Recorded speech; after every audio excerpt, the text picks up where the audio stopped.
Hi everybody, Cole Wagner here from 100 Plus Men Who Care, and tonight I'm going to be drawing 3 of the nominations out of all the submissions from the past week to determine who's going to go on the voter ballot for our next $10,000 donation to a local nonprofit.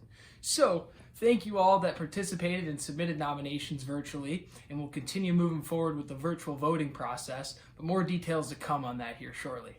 So, we've got the nominations that were submitted by our members, and I'm going to toss them in the bowl here, give them a good mix up, and we will get started. So our first nomination for our next $10,000 donation is the Dubuque County Firefighters Association, nominated by Thomas Berger. Our second nomination is the Presentation Lantern Center, nominated by Larry Cruzy. And our third nomination is the Veterans Freedom Center, nominated by Mike Lambert. So there you have it. We have our 3 nominations for this quarter's voter ballot. Stay tuned. Tomorrow we'll be sending out links of the video speeches for those nominations, along with a link to the voting ballot.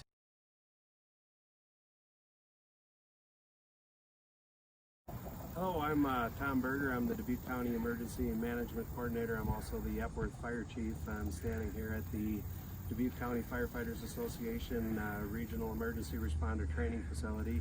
I nominated this for the quarter 100 Plus Men Who Care for the County Fire Association as our nonprofit organization. The facility out here is in need of funds for ongoing operational expenses. Our annual fundraiser that provides the most of our funding was canceled due to COVID-19 back in May, so we're kind of hopeful and looking for other donations and means to make up for that loss of fundraisers. The fundraiser, the Regional Emergency Responder Training Facility caters to around 15,000 firefighters, emergency responders, EMS, Public Works in the tri-state area that can come here and use this for different programming. Mainly it helps our Dubuque County Firefighters Association members, which is about 600 firefighters, including the firemen in the city of Dubuque, firefighters in the city of Dubuque, as well as all the volunteer agencies. We work to provide training through the state, and also through the state of Illinois has done some programming here with us, and we bring in classes from the National Fire Academy to train our local emergency responders so they don't have to travel out of the area to get their training.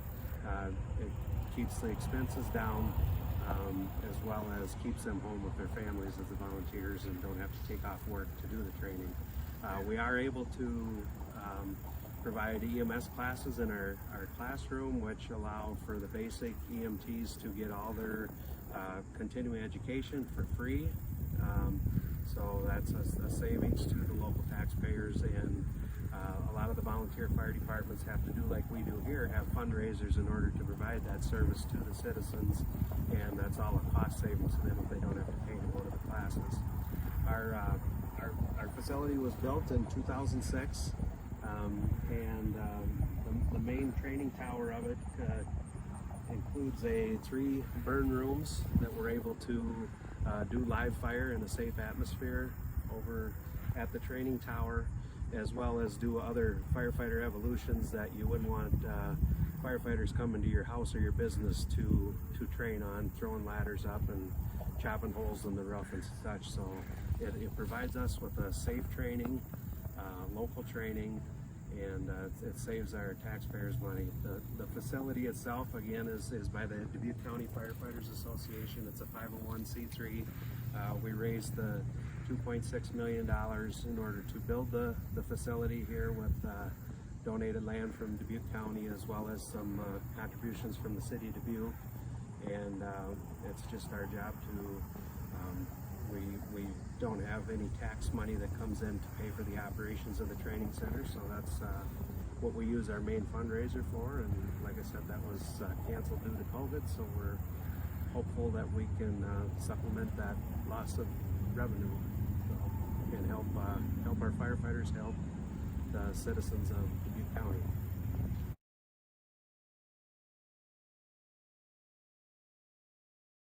Hello, my name is Larry Cruzy, and I would like to share with you some information about an organization that I am a volunteer for called the Presentation Lantern Center.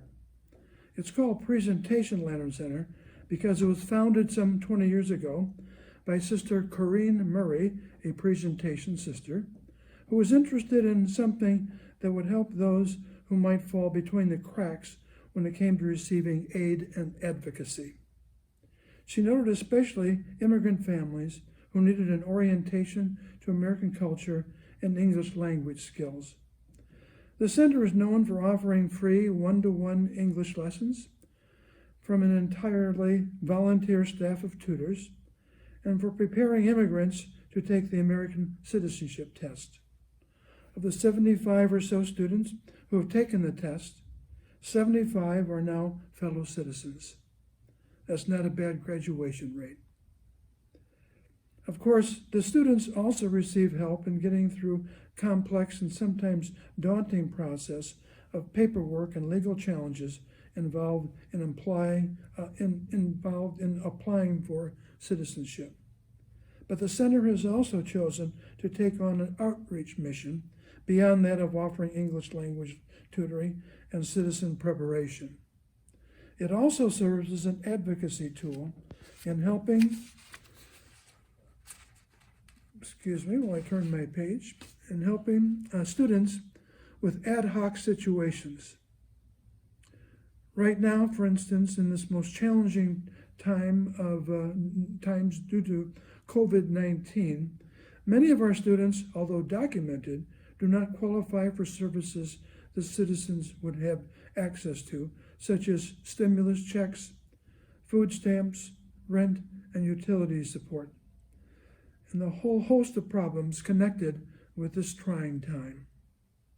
The Lantern Center cannot possibly satisfy the needs of all the students who need help, but we can try to aid at least some of them as a temporary means of getting through an emergency situation until the student can find an organization more equipped to help them through the long haul. Thank you for your attention. I hope you can find it in your hearts to offer some help in attending to the great needs that the pandemic has brought to us. As the signs around town say, we can get through this together.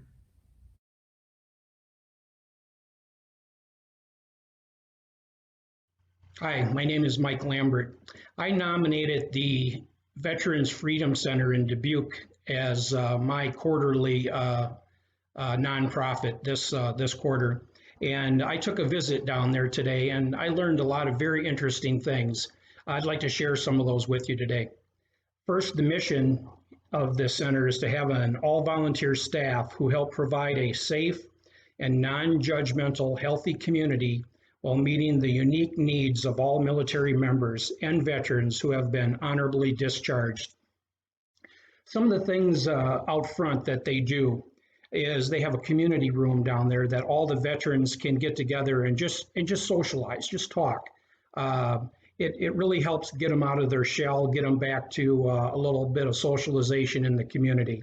They have euchre tournaments during the week, and I was told that the entire room is full when they do that. And a lot of times the spouses will come in and cook dinners and lunches while they're doing that.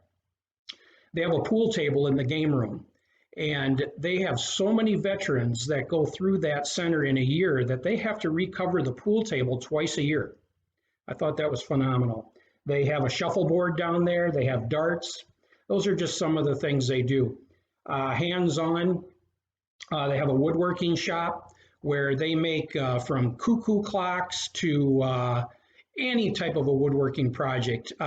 Even the people that are blind, they make pens where they take and put those on a lathe, and actually some of the most beautiful pens I've seen they make there.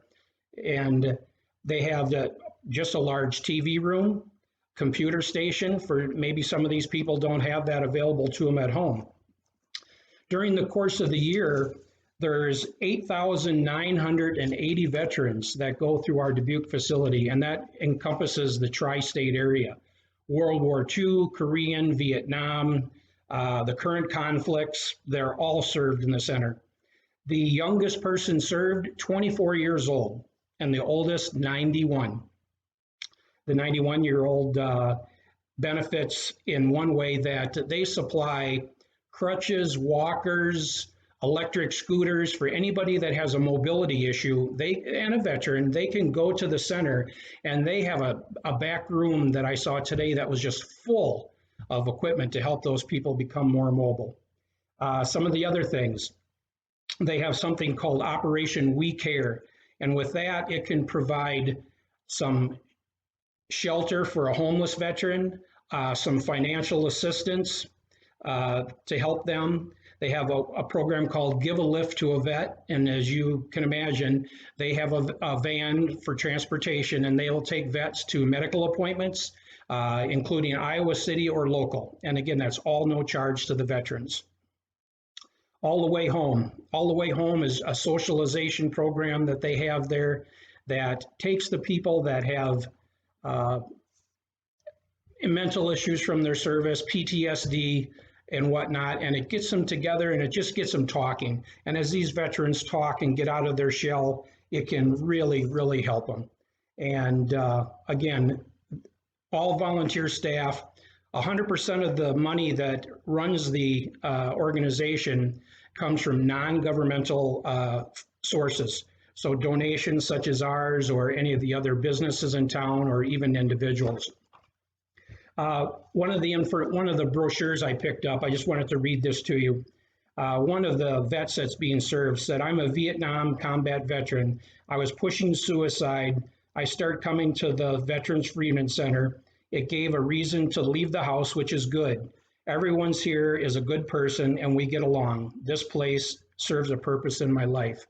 And to that, I'd say, I'm asking for your vote for the Veterans Freedom Center. It's time that we help our vets out, and we have the ability to do it today. Thank you.